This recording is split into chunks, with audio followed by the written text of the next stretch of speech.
para escuchar un nuevo reto. Enseñanza para tu vida. Principios que forjarán tu carácter. Palabras que te alientan. Bienvenidos al Tabernáculo Bíblico Seguidores de Jesús. Escucha Palabra de Dios.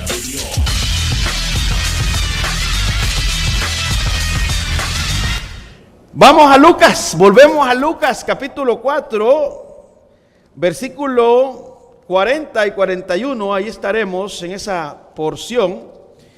Continuamos con nuestra serie Los Milagros de Jesús, los milagros de Jesús. Estamos en una porción aquí desde el versículo 1, el capítulo 4 de Lucas, nos habla en la primera parte de la tentación de Jesús. Y luego, desde el versículo 14, comenzamos a ver el ministerio de Jesús, cómo Jesús comienza a predicar por toda aquella región. Pero en ese mismo contexto, nos damos cuenta de que van surgiendo milagros. En la predicación, va predicando Jesús en las sinagogas, va sanando hombres que estaban poseídos por demonio, y luego también sana a la suegra de Pedro. Y hoy llegamos aquí a una gran cantidad de enfermos que le llevaron. Dice el versículo 40 del capítulo 4 de Lucas lo siguiente. ¿Lo encontró? Así dice el Señor, y nos conectamos con todos los hermanos allá en San Jorge, San Miguel El Salvador, que se unen también para estudiar las Sagradas Escrituras. Así es que un abrazo a la distancia de los que están en Nicaragua, también en Colombia, hasta donde llega la señal. Bienvenidos hermanos y hermanas a la palabra de Dios, al estudio de este día domingo. Vamos a Lucas capítulo 4, versículo 40 y 41. Así dice el Señor, todos juntos a una voz.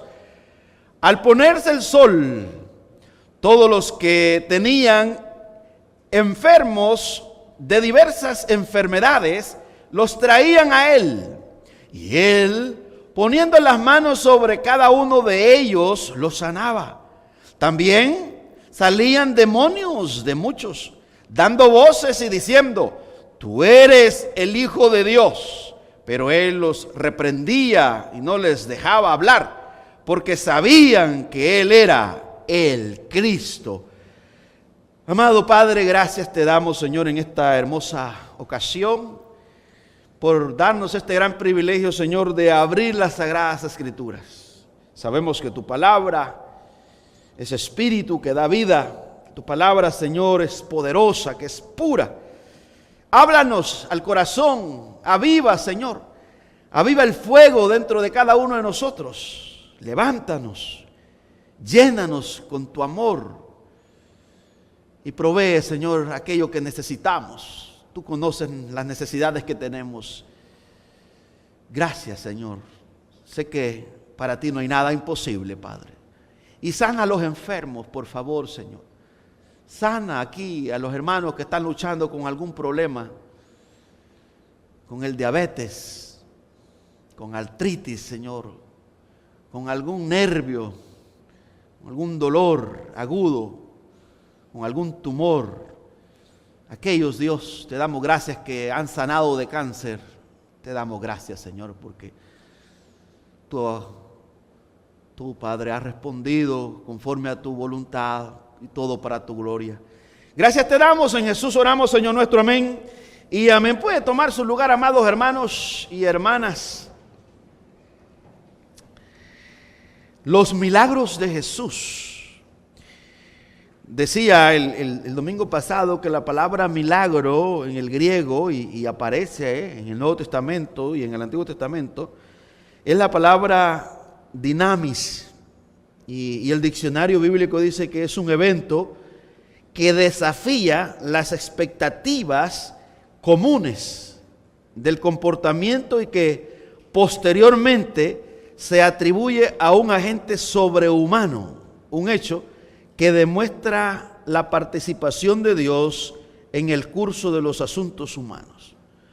Un milagro, hermanas y hermanos, amigas y amigos, es algo inexplicable humanamente. Hoy en día nosotros podemos ver el milagro de la vida, que no existe un hombre, un científico, un doctor, No existe sabiduría humana que pueda explicarnos cómo surge la vida. ¿Cómo es que el cuerpo del hombre y de la mujer en el vientre de la mujer se va desarrollando? Y cada órgano en su lugar. Y la función que hace cada órgano en el cuerpo de cada uno de nosotros. Es un milagro. Ahí podemos concluir, es un milagro. La vida es un milagro.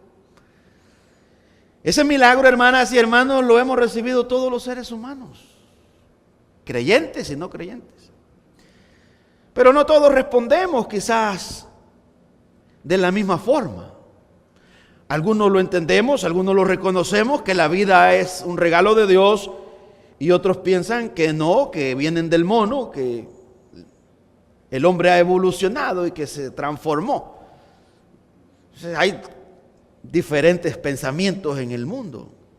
Pero cuando Dios hace el milagro de la salvación, que es otro milagro aparte de la vida y que es superior a la vida, este otro milagro, podemos comprender el milagro de la vida y luego explotar en adoración. Porque si no surge ese milagro de la salvación, del arrepentimiento de nuestros pecados, no vamos a poder discernir lo que Dios es, lo que Dios dice en su palabra. Hebreos capítulo 2, versículo 4, aquí encontramos esta palabra que es milagro. Dice: testificando Dios juntamente con ellos, con señales y prodigios y diversos milagros y repartimientos del Espíritu Santo según su voluntad. Ve ahí ese texto lo que habla. Entonces ahí tenemos también que milagro y el concepto bíblico del milagro en el Nuevo Testamento es maravilla, es un prodigio, es una señal. Podríamos preguntarnos por qué tantos milagros en la persona de Jesús y también en la época de los discípulos. Bueno, por un lado, se estaba certificando, hermanas y hermanos, que Jesús es Dios. En la misma Biblia lo vemos como este hombre Nicodemo vino de noche y en Juan capítulo 3, versículo 1 y 2, él reconoce y le menciona a Jesús y le dice que lo que está sucediendo, lo que Jesús hace, solo lo puede hacer alguien que está siendo usado por Dios, respaldado por Dios. Dice estas palabras, Juan 3, versículo 1 y 2. Había un hombre de los fariseos que se llamaba Nicodemo, un principal entre los judíos. Este vino a Jesús de noche y le dijo: Rabí, sabemos que has venido de Dios como maestro. Como maestro. Nicodemo tenía un vendaval de pensamientos, una inseguridad, dudas. Él estaba razonando, decía, bueno, hay cosas que se están haciendo por medio de este hombre que solo Dios las puede hacer. Solo Dios. Y sigue diciendo, porque nadie puede hacer estas señales, ahí están las señales, los milagros, que tú haces. Mire lo que le dice, nadie. Esto no sucede en cualquier persona. Sucedió en el Antiguo Testamento, en Eliseo, que hizo flotar aquella hacha que se había ido en el agua, es un milagro. Otros milagros que hizo Elías, el milagro de pasar el mar rojo en seco. Hay muchos milagros en el Antiguo Testamento.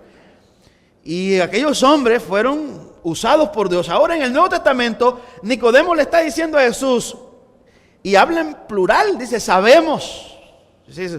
La élite, los religiosos sabemos. Pero tenemos un problema, ¿cuál es? Que no llegamos a ponernos de acuerdo que tú eres el Mesías.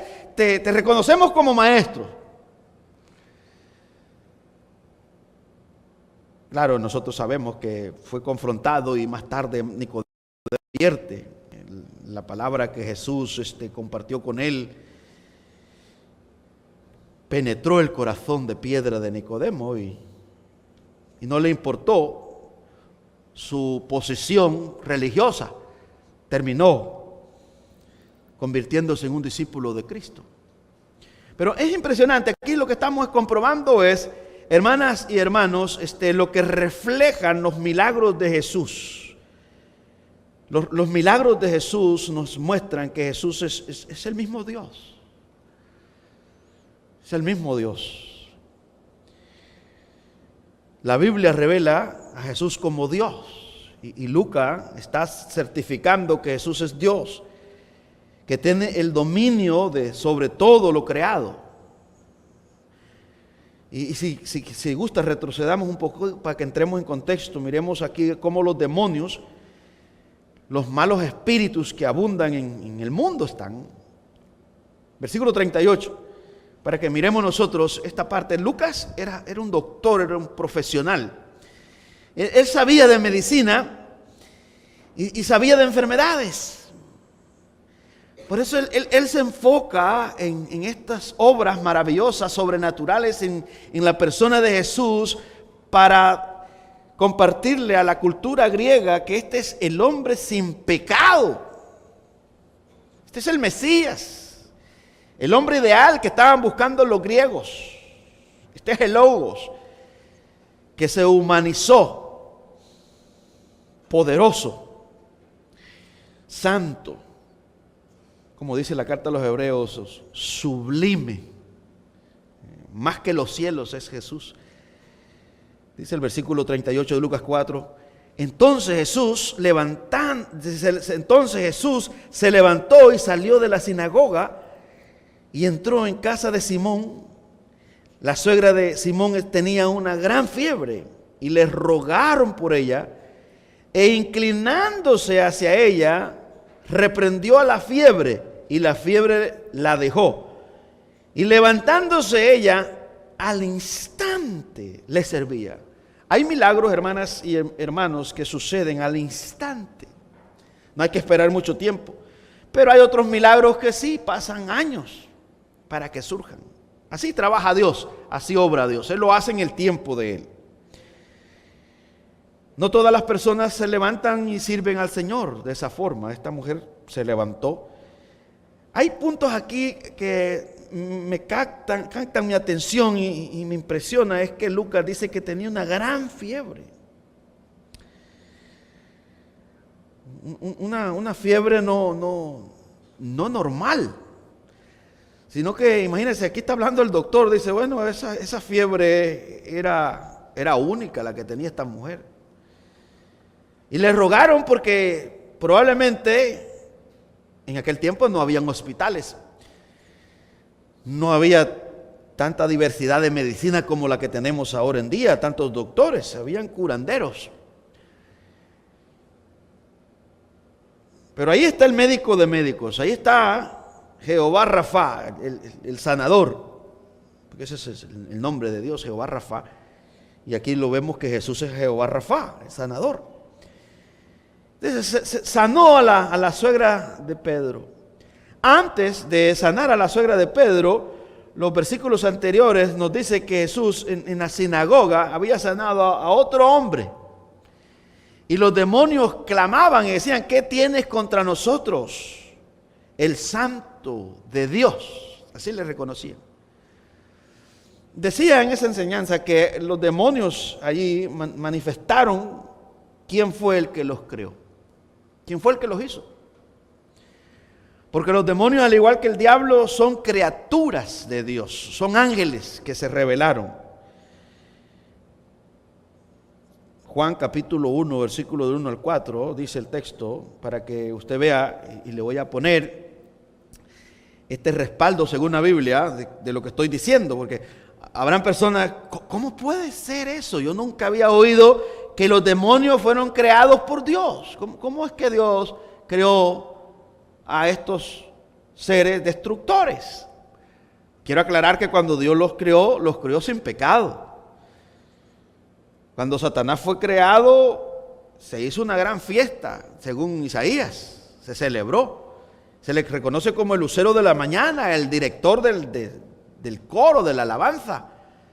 Pero un día se llenó de orgullo y él quería esa alabanza. Y comenzó él a formular internamente. Y un día lo sacó. Y cuando lo dijo, fue expulsado, fue condenado. Y se trajo a ángeles. Y esos ángeles, amiga y amigos, se convirtieron en demonios que ahora ahí andan en los aires.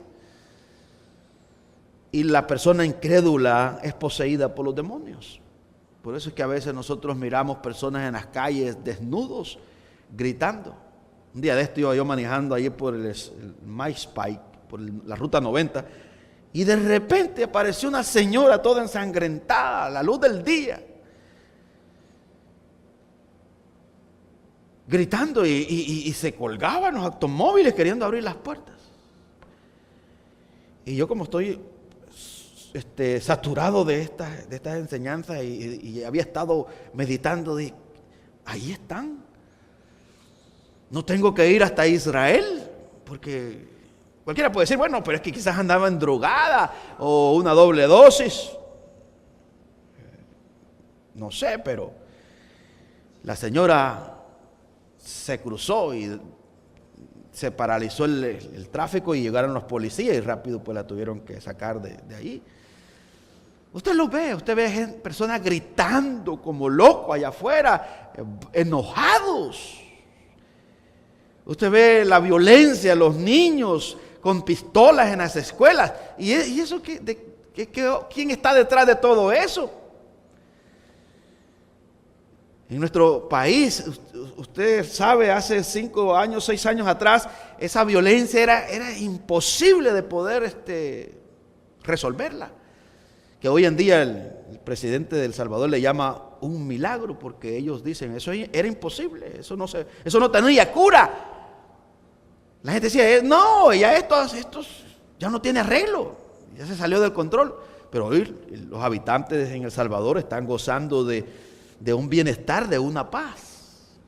Pero los pastores, yo recuerdo un pastor que decía que esa violencia en mi país era obra de los demonios. Decía, solo los demonios pueden hacer que un joven se marque su cuerpo y luego se vuelva tan violento que es capaz de matar a su propia madre. Ahí están los testimonios en esa cárcel especial que hicieron en El Salvador, de que hay hombres pagando ahí delitos, que mataron a sus propios familiares, mataron a tíos, mataron a hermanos, hermanas, y cometieron grandes asesinatos. Atroz, terrible. Eso es lo que hace el diablo, porque Juan 10:10 dice que el enemigo no viene sino para hurtar, matar y destruir, dijo Jesús. Eso es lo que le gusta a él. Pero no era así, no, fue creado por Dios, fue creado por Jesús para la gloria de Dios, para la alabanza de Dios, pero se dañó y el pecado lo llevó ahí, quedó condenado Satanás y los demonios. Juan 1, del 1 al 4 dice, en el principio era el Verbo, hablando de Jesús, y el Verbo era con Dios y el Verbo era Dios. Esto no, para muchas personas es agradable. Hay personas que, por ejemplo, hay un grupo de personas como los testigos de Jehová que no aceptan que Jesús sea Dios. Esto que para nosotros es un deleite hoy, para otros es una tortura. Para el grupo de la tradición, que Jesús sea Dios, implica que lo debemos de adorar por encima de todo lo que la gente se pueda imaginar. Y por eso es que a Jesús tratan la manera de evitarlo, porque Jesús, como los demonios lo dijeron, ha venido para destruirnos. Jesús, hermanas y hermanos, hace añico, hace polvo las ideas del hombre. Digamos, la imaginación del hombre en inventarse dioses con D minúscula. En el mundo existen 1000 y millones de creencias de dioses, pero dioses falsos. Pero cuando viene Jesús, revela al verdadero Dios y termina con todas esas fábulas, con todos esos mitos. Y por esa razón es que, hermanas y hermanos, incomoda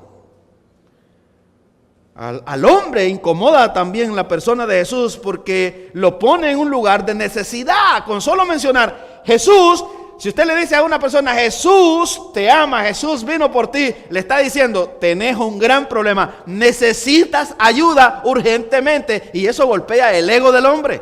Porque el hombre que se cree bueno y dice, bueno, pero yo no soy tan malo, yo no he matado, yo no he robado, yo no he adulterado, nunca he estado en la cárcel.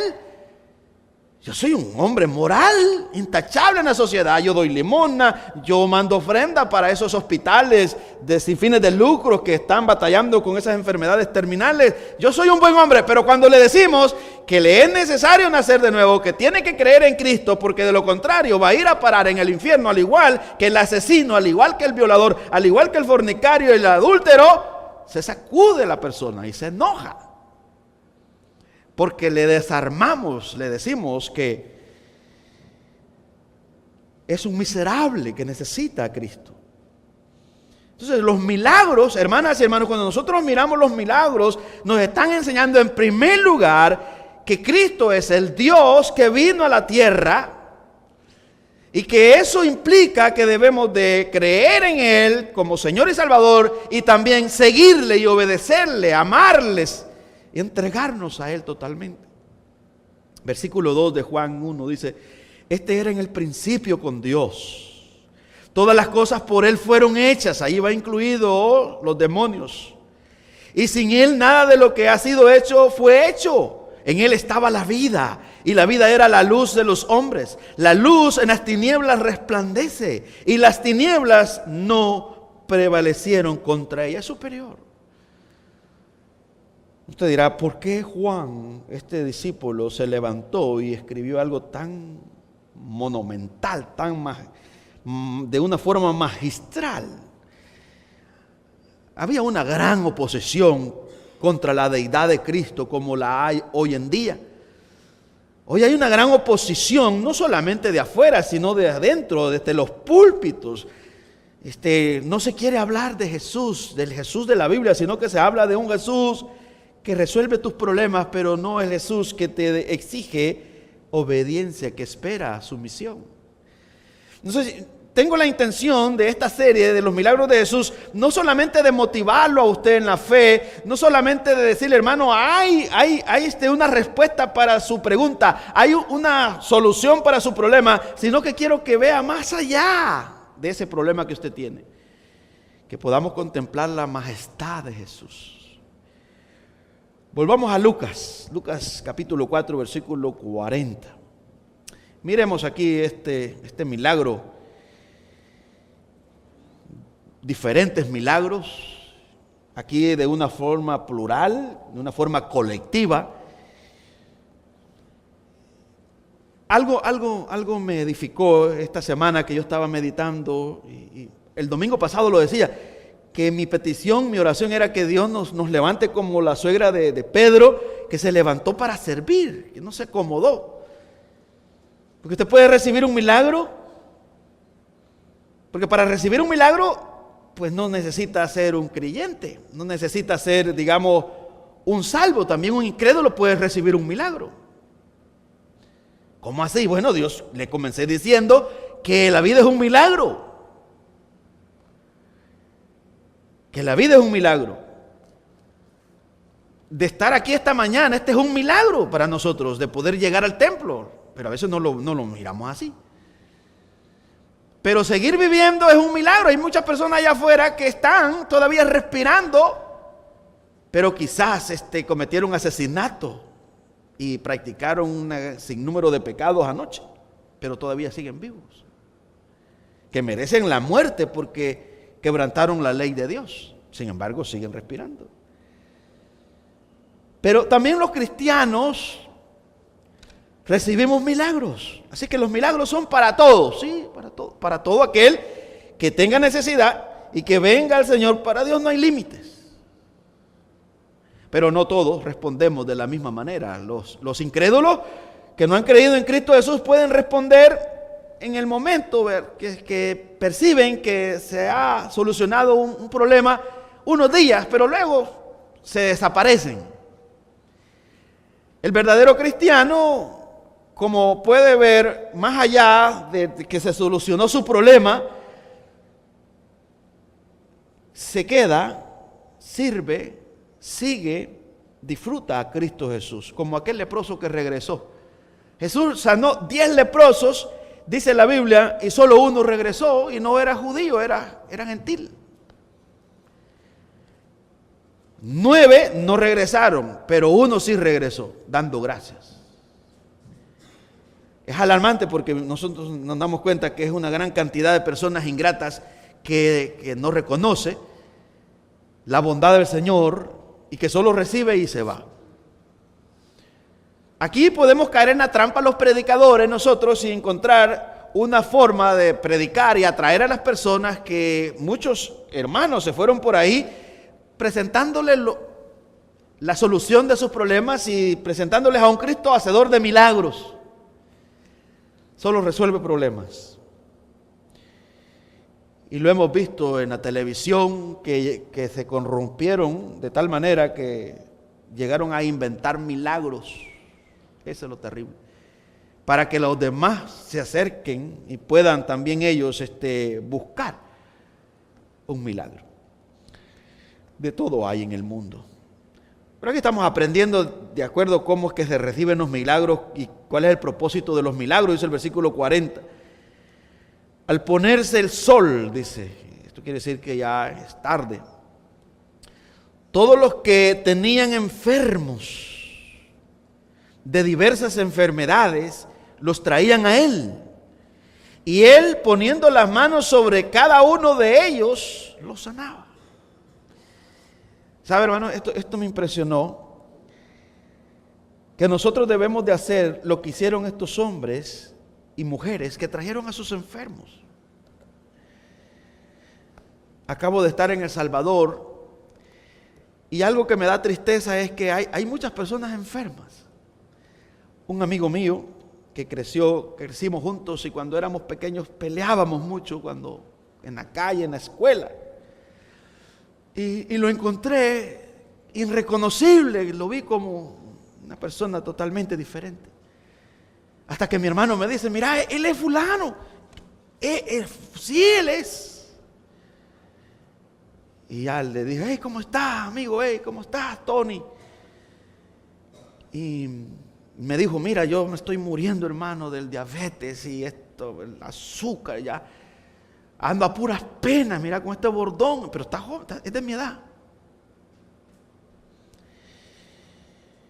Y yo, nos saludamos y compartimos un rato ahí. Y me fui. Pero después un comentario, alguien dijo, mire, otro día lo volví a ver. Este hombre no quiere ir a la iglesia. Y yo meditando, pero si Cristo sana a los enfermos, ¿por qué no? ¿Por qué los enfermos, por qué no se acercan a Cristo si no tienen nada que perder? Y hoy estoy orando porque cuando vuelva a El Salvador lo voy a ir a buscar, le voy a decir, vete para la escuela, vete para la Academia de Jesucristo, espera ahí tus milagros. Y el milagro más grande que necesitas es la salvación eterna. De ahí que tu cuerpo se deshaga, ¿qué importa? Vas a tener un cuerpo glorificado en la eternidad. Pero traigo eso a colación, hermanas y hermanos, porque eso solo es un caso. Usted conocerá muchos de personas que están enfermas y cuando usted les dice que Cristo salva y sana y que Cristo, pues para Él no hay nada imposible, usted los ve que están como resentidos y dicen, no, yo no creo en eso. Y da tristeza porque uno dice, prefiere esta persona mejor pagar mucho dinero en los hospitales, en la medicina, que ir a un lugar. Aquí los llevaban y los ponían ahí cerca de Jesús. Yo quisiera motivarle, ya para ir concluyendo esta mañana, yo quisiera motivarle que si usted conoce a algún enfermo o conoce a un amigo, búscalo y dígale, vamos al hospital del alma. Yo te vengo a buscar. No te preocupes. Y si está en cama, pastor, pues cárgalo, hermano, pero tráigalo. Nosotros no somos de esa línea de que nuestra teología no está centrada solo en los milagros, pero creemos. Nosotros aquí en la iglesia en estos 15 años hemos visto milagros de toda índole. Ahí el pastor Luis le puede testificar, y lo testifica predicando, del milagro que recibió su hijo Fernando. Y nosotros somos testigos de cuántas veces hemos estado en los hospitales orando por hermanos y hermanas que están casi agonizando y de repente vuelven a estar aquí con nosotros. Aquí están. Pero pastor, ¿no le damos énfasis a los milagros? No. Porque nosotros no estamos enfocados a motivar a las personas que busquen a Cristo para resolver un problema, sino que vengan para que conozcan al verdadero Jesús, al Jesús que salva, al Jesús que reconcilia, al Jesús que perdona, y luego lo demás vendrá por añadidura. Pero que lo hace, lo hace. Te lo dije el domingo, que yo puedo hablar con certeza, con seguridad, con denuedo, porque yo he recibido muchos milagros, hermanas y hermanos, impresionantes. Y yo oro, y yo he visto los milagros que Dios ha hecho. Yo creo